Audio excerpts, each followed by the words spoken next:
You're listening to the Business Club for Grown-Ups podcast with Jessica Fernley.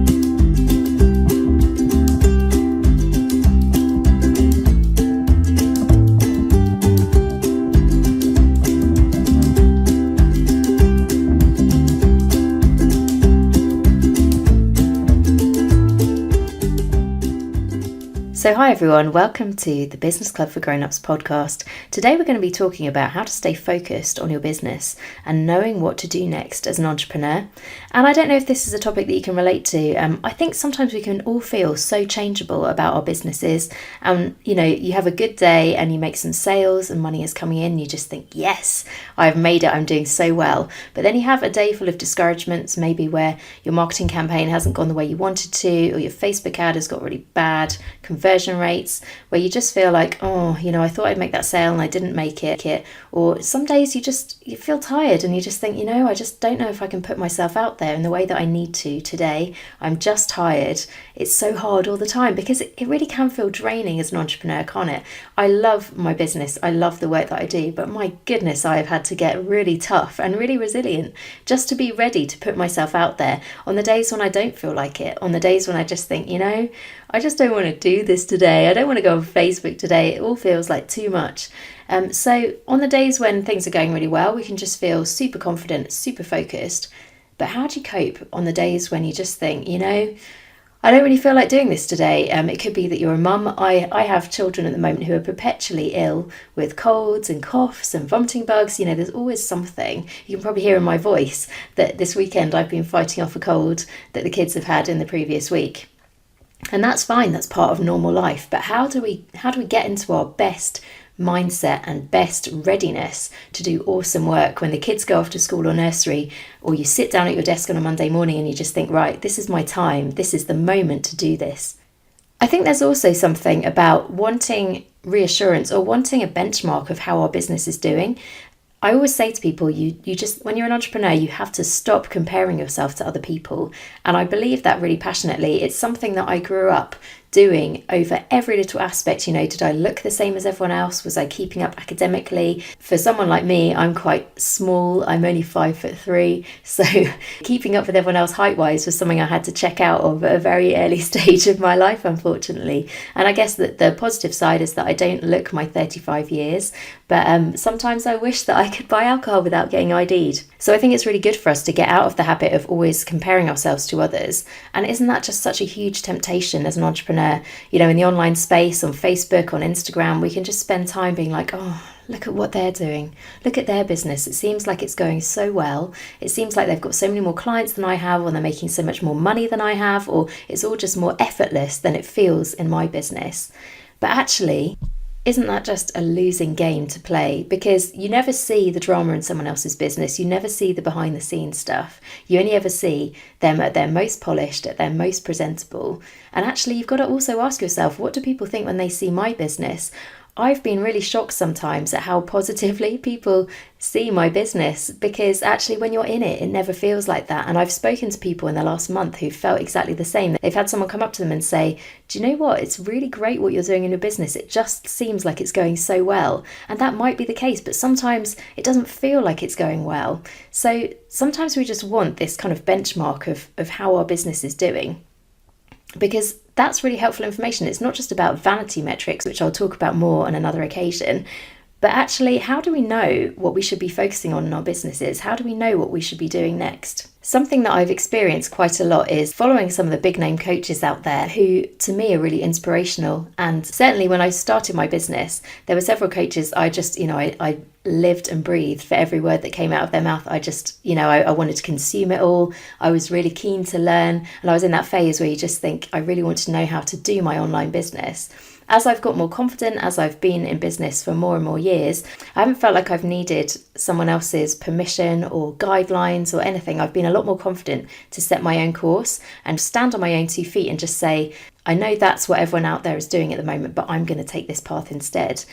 But there was certainly a time in my business where I just felt like I really needed other coaches to tell me what to do. I needed those big names to say, this is what we did and this is what worked and this is what didn't. But I don't know if you've ever experienced just that slight frustration when you've got a really clear goal of what you want to achieve in the next 6 months, and then you just keep getting notifications from someone else saying, oh, you should think about video, oh, you should think about messenger bots. There are all these things that other people can sort of be wanting to talk about in their businesses, but it might not be something which is right for you at that time. And that's been a really helpful lesson for me. And just in those moments where I feel like I'm lacking focus, there's actually a Bible verse that has come to me quite a few times. It's from the book of Ephesians, and it says, "Then we will no longer be infants, tossed back and forth by the waves and blown here and there by every wind of teaching." And it's not written about businesses, but actually it's very applicable. And I look back on myself in those early days of my business, and I was totally that infant being blown backwards and forwards on the waves. Someone says, oh, you should implement this. Oh, you should do this kind of Facebook ad. Oh, you should learn about this. And I just think, oh, I was going to focus on getting an opt-in sorted, but okay, I'll go off and do that instead. And I think it can just be really overwhelming. And it's really important to realise that these can be the things that stop us from achieving what we want to in our business at times. We can just get really focused on, there's a big online trend at the moment for this particular social media channel or for this type of marketing technique. So, irrespective of whether or not it works for my business, I'm going to do it too. And I think sometimes that can just be a really unhelpful thing in our businesses. I love being able to access content. So whether it's a blog post or a podcast episode or a training video that someone's done, when I need it. But if I don't have my own priorities and goals clearly mapped out, it can just be such a big distraction. And I don't know if you've noticed as well that there can also be a bit of a disconnect. And I think something seems to happen when a business gets above a certain size, particularly when there's someone who's making a lot of content and putting it out there all the time. You can actually forget what it's like in the early days of a business where you don't have a list of 10,000 people, where you're not necessarily making 6 figures or a ton of money. And you can be advocating a lot of these techniques which actually aren't relevant to a lot of your audience. And I think when we listen to content like that, we can forget that the people out there, they might seem like they're our best friend or they're just doing exactly what we're doing, but they are streets ahead of where we are. And that's okay, that's not a problem. But it's important to have content that relates to where you actually are in your business. There's been so many times when I've heard someone say, so, if you're going to redo your website, what you need to do is make sure that everyone in your team is on board, make sure that everyone in the team is sitting in the same room. And I've thought, wow, my team is me. I do everything. Like, there really is no need to get us all sitting in the same room. But equally, I've got really excited about a particular kind of Facebook ad, and then I've realised when I've gone in that my audience is just not big enough for retargeting ads yet. That's just not something I've been able to do. That's only really been something which has turned into a reality in the last 6 months in my business. So it's important to remember that sometimes content that feels like it's really talking to us and speaking to our direct issues just isn't really hitting the nail on the head at all. I sometimes feel so overwhelmed if I listen to a webinar or some kind of training content and it's just talking about issues which I don't have, and it makes it sound like it's really important, like every word that you put in a sales email will make the difference between 10 sales and no sales. But really, often, if you're starting small in your business, if you don't have a list of 10,000 people, that really doesn't make any difference at all. You can get so stressed about it, lose so much sleep over it.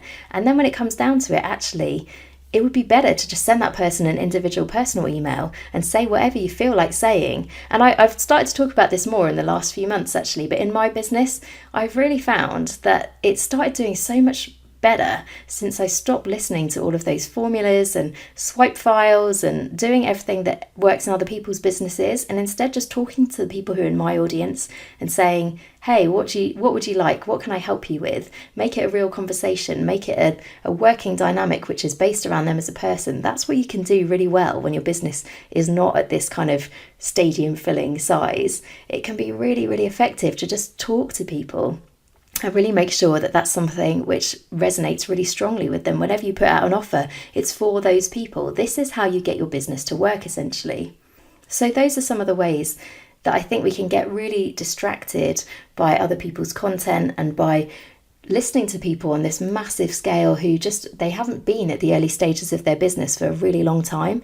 And it might be that some people in their audience are totally at that level with them and they're talking to their peers, but actually there are so many things which just, if you're a beginner and you're not at that stage yet, they are just not quite right for you. And if you try and implement them, firstly, you get really stressed because you don't have a team who can implement all these things for you. And now that I do have a team in my business, can I just say it's just so wonderful to not need to know how certain things work, and you can just say, hello, lovely team, please can you do this for me? And they know how to do that. They're experts in it. And I never even need to know. So it never even gets on my desk. It never has to enter my brain for a second. I can focus on the things that only I can do. That's been a huge step forward in my business, not needing to know how every little thing works.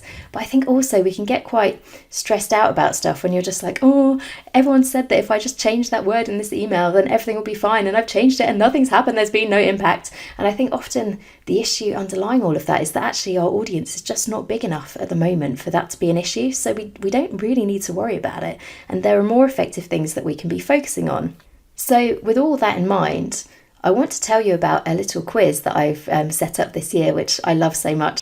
It's been so much fun writing it and getting it out there in front of people and getting their feedback on it. It's called What Stage Is My Business At? It's basically to help you if you're at that stage of your business where you just feel like, I would really like to know how well I'm doing. I would really like to know how far along the journey I am. Maybe you just constantly feel like, I'm so rubbish. I don't know what I'm doing in this business, and sometimes it feels like it's going really well, and sometimes I just wonder if I'm doing anything at all. But equally, maybe you just started to be like, I've been doing this for a while now, the money is coming in, I've got clients, and it's starting to get that slightly like, I seem like I've figured this out, what am I going to do next? And you know that you need to go up to the next level. Whether you're a complete beginner or you're an absolute pro, this quiz will be able to tell you the things that are really awesome about the stage that you're at. The things that are really hard about the stage that you're at, because let's face it, it can be really hard to build an online business. It can be really hard to build an offline business. It can just be a tricky thing, and it requires a lot of faith and putting your nose to the grindstone when you don't really feel like it. You're always building towards this vision that you might not be able to realise at the moment, but you know that you'll get there in a few months or even a few years. So there's always got to be a lot of trust and a lot of belief in what you're doing. But most importantly, it also tells you the things that you should focus on next, the things that will be really helpful for you. So if you're just starting out, it's not the time to be doing a load of Facebook ads. It might not be the time to be focusing on getting a completely perfect website. I always say to people, you can do so much without even having a website at all. It can feel like it's something that you just have to have in place. It has to be perfect. But honestly, when you first start your business, people won't necessarily do very much on your website. They may not even ever visit it. It's only really when you start to get some traffic coming that it's important that people know where you're coming. And isn't that just a perfect example of one of those things that actually, if you're like a Premier League coach and you know that you've got like a following of thousands and thousands, it's really important at that stage to be able to have a website that automates a lot of your work. But at the early stages, most people will be dealing directly with you as an individual. So actually, it's not important in the same way that you have a website that can funnel people in various directions. It can take so long to fine tune that. It can take such a while in your business to really understand who you are, what service you provide, who you provide it for. It's just not important to do that straight away. But another thing that I think we underestimate often when we're in the early stages of business is how important it is to have an audience. And that's something that I've been really pleased that recently online, I feel like people are starting to say that openly and say, there's no point building an online course or building a membership if you don't have a following, because everything that you do is always going to be based around your audience. It's always going to be focusing on the people who are actually following you. In my own business, I really found that I had one particular product that I just thought people will love this. Did no research. It was all based on, my gut feeling. And sometimes, gut feeling can be really accurate, but often things don't sell because actually we haven't consulted our audience. We haven't asked them what they want. And my favourite thing that I do right now is my mastermind group that I've been running. It's a 6-month program. I've just launched it for the 4th time back in April. I've been running it this will be coming up for 2 years since I first launched it. It's my favourite thing that I do. I absolutely love it, and it's such a brilliant program. It's just become my favourite place on the internet to be, in the Facebook group that we have for the mastermind. It's this wonderful safe space, and I get to do just brilliant work with people. It's kind of a hybrid program where we do one-to-one work, but we also have a group schedule that we do together. I get guest speakers in, or sometimes I do the teaching myself. But it's this wonderful community there. It's very small, and that's actually how I like to work with people. But the idea for the mastermind did not come from me. It actually came from my audience, And so I was thinking, people aren't buying this product that I have. They're not signing up for the package that I thought they would. So I just spoke to people and said, look, what do you want? And they said, well, do you know what? Why don't you do like a monthly program? We'd love that. And I just straight away, I was like, I don't really want to do that. That just doesn't really resonate with me. It doesn't really chime with what I want to be delivering. But then I started to build something, and it's not a difficult program to fill because people want it. That's what they want. And it's been a real learning experience for me, just going through that process and having that experience of building something that I really felt would instinctively be a good thing, and then going back to the people who are following me, who are really engaged in my Facebook group at the time, really in support of everything that I was doing, and just saying to them, well, tell me what you would want to be a part of, tell me what would work for you. So I've totally been through that process of just evolving my business and evolving my offering and feeling like, okay, this isn't really an idea that I feel comes from me or particularly resonates with me, and yet it's been something which has just really, really worked. So that's why I think the quiz is really helpful. It gives you a really definitive this is the stage of business that you're at. I've divided it into 4 stages. And then if you're interested as well, there's also a free masterclass recording. It's actually taken directly from my mastermind program. And this is the first time that I've actually made any of the mastermind content available. It's just so you can see, if you want to dig deeper into the 4 stages of business, how to really know where you are, what you should be focusing on, what will help you take your business to the next level, and to just feel reassured if you're finding it frustrating. It's normal, it's normal to find it frustrating. The early stages of building a business can be very, very difficult. So that's a completely free bonus that follows on from the quiz that you can sign up for if you're interested. The thing that it's always important to remember is that the reason it's really helpful to understand what stage your business is at is just because then you can stay focused. You can set the course that you want to follow. You can do a business plan and say, these are the things which may or may not be trending out there at the moment. These may be the things that everyone is talking about or that no one is talking about, but I can decide for myself what makes sense for me to be focusing on in my business. And I've found that once you get that razor sharp focus, you don't get knocked off course in your business in the same way at all.